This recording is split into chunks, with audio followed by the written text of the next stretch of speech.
Every Compac is packed separately in its own box. With each unit follows a quality certificate. An eventual sorting rail is packed separately. All connections are made on the back side of the Compac. Connectors are from left to right: printer, programming, host, and power.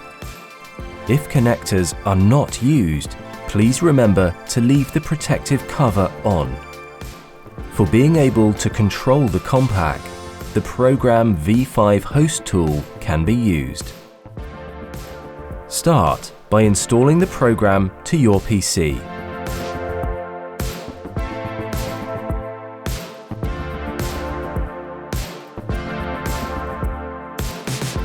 Apply power to the Compac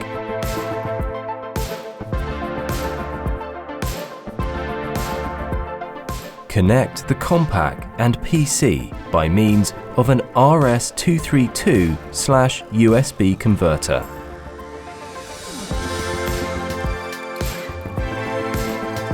Start the program V5 host tool.